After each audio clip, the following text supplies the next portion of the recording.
They say the quiet ones in medical school are the most dangerous, but I had never believed it until I met her.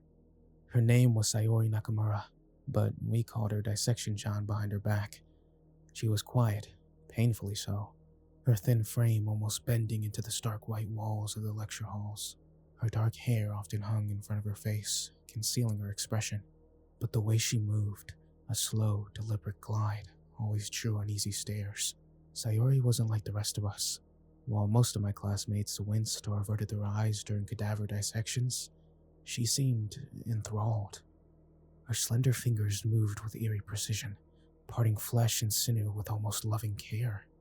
Her gaze never wavered, those cold black eyes fixed on her work, as if she were an artist lost in creation. But what unnerved me most wasn't her skill. It was her obsession.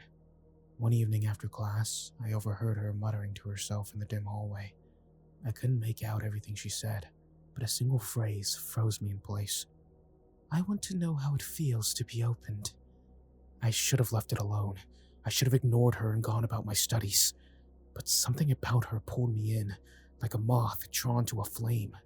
It started innocently enough, or so I thought. Sayori approached me one day after a lecture, her voice barely above a whisper. "Can I study with you?" she asked, her gaze fixed on the floor. I hesitated. Sayori rarely spoke to anyone, and when she did, people usually found an excuse to leave.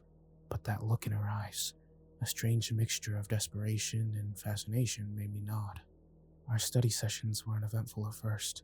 She was intelligent, far more than I had even realized, but she had a peculiar way of talking about anatomy. While most of us focused on memorizing muscles and organs, she spoke about them as if they were alive, as if each cadaver we worked on had secrets that it was dying to reveal. "Don't you ever wonder," she said one night, her voice soft but piercing, "what it feels like to be dissected?" I froze, the scalpel slipping from my fingers. "What?" I asked, half laughing, trying to brush off the unease creeping up my spine. She turned to me, her face illuminated by the harsh overhead light. Her expression was serene, almost blissful, but her eyes were empty. "To be cut open, to feel someone's hands inside of you, learning everything about you. Isn't it beautiful?" I stopped studying with her after that. She didn't protest, didn't even ask why, but I could feel her watching me during lectures, her gaze heavy and invasive. Then the rumors began. A cadaver had gone missing from the lab, and while no one could prove it, everyone suspected Sayori. The administration investigated, but no evidence ever turned up. Still, her presence grew more unsettling. Her movements became slower, her gaze more intense, as if she were carrying some terrible secret. One night, while walking home, I saw her. She was standing beneath a flickering street lamp, her head tilted slightly, her dark hair hanging in wet strands. Her hands were clasped in front of her, but something about her posture made my skin crawl. "Sayori?" I called hesitantly. She didn't respond. She just smiled, a slow, unnatural curve of her lips that sent chills down my spine. Then she turned and disappeared into the shadows. The notes started appearing on my desk a week later, always in her delicate, precise handwriting. "Meet me in the lab after midnight. I have something to show you. You're the only one who will understand." I ignored them at first, tossing them into the trash without a second thought. But the messages kept coming, growing more urgent, more desperate. "Please don't ignore me. I need you. I'll be waiting." I don't know why I went that night. Maybe it was curiosity. Maybe it was guilt. Or maybe it was something darker, a morbid fascination that I didn't want to admit to myself.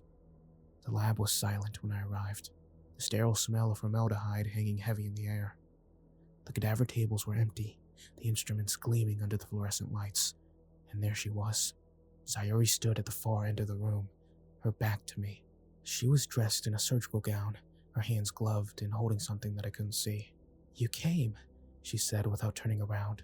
Her voice was calm, but there was an edge to it, a dangerous undercurrent that I couldn't ignore. "What do you want, Sayori?" I asked, my voice shaky. She turned slowly, and I felt the air leave my lungs. In her hands was a scalpel, its blade glinting menacingly. Her eyes met mine, and for the first time, I saw something behind them, a hunger, raw and unrelenting.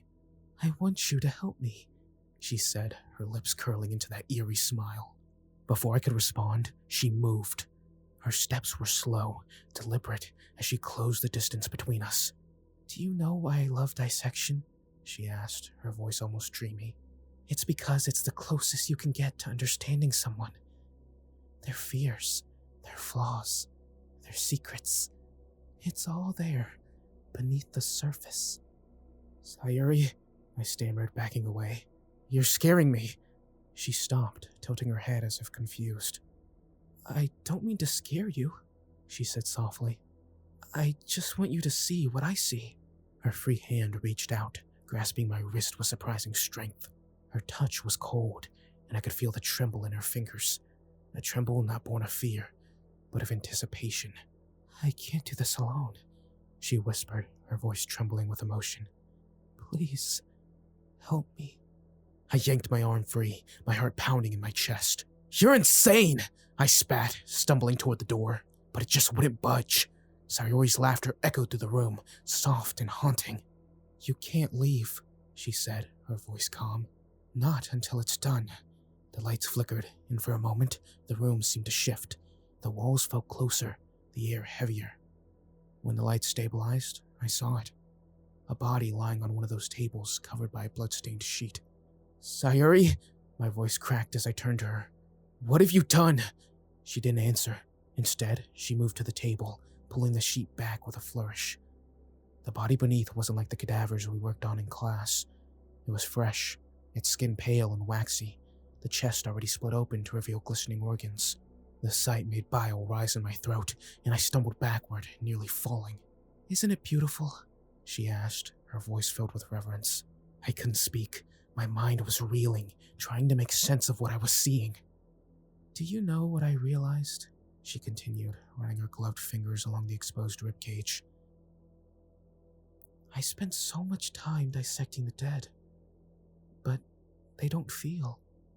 They don't respond. It's not the same." Her eyes met mine, and my blood turned to ice. "That's why I need you." She lunged, the scalpel flashing in her hand. I dodged it, narrowly avoiding the blade.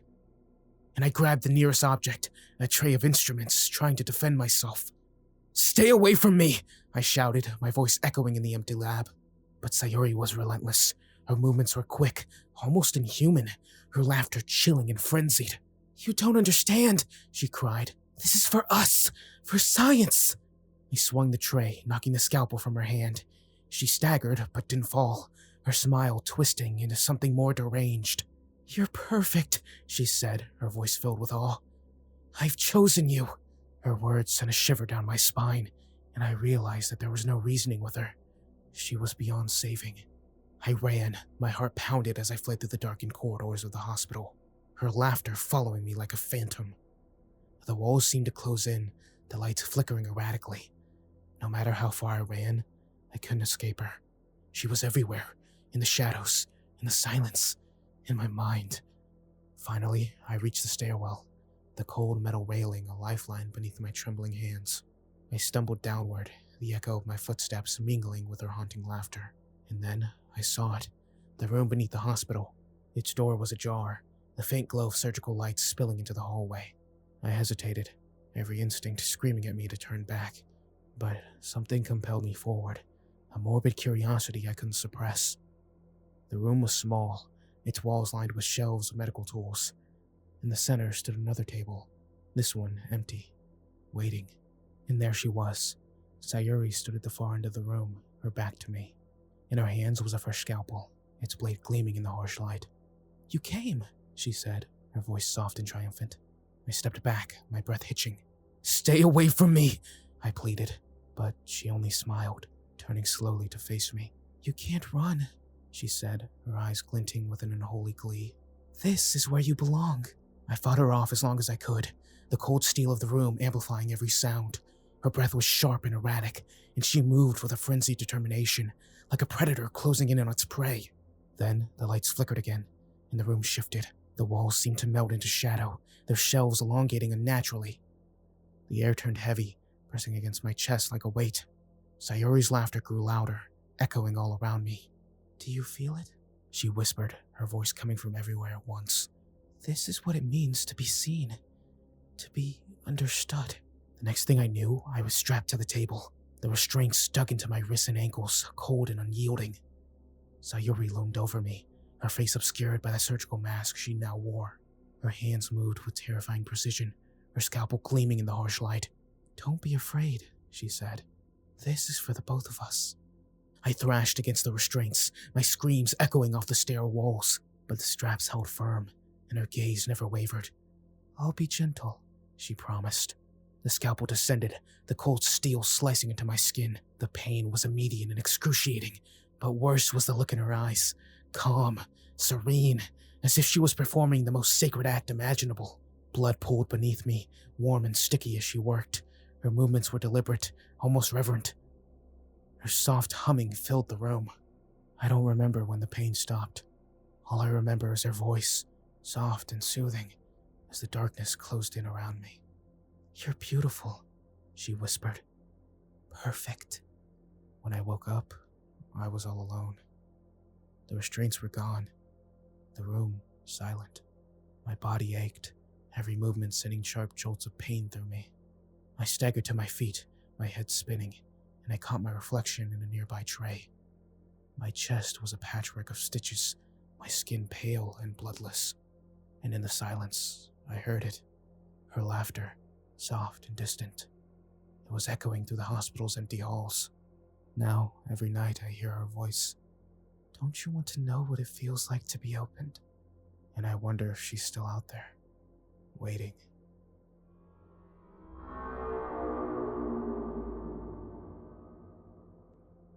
This story is brought to you by Stitches, the latest nightmare from Junji Ito, the master of horror manga.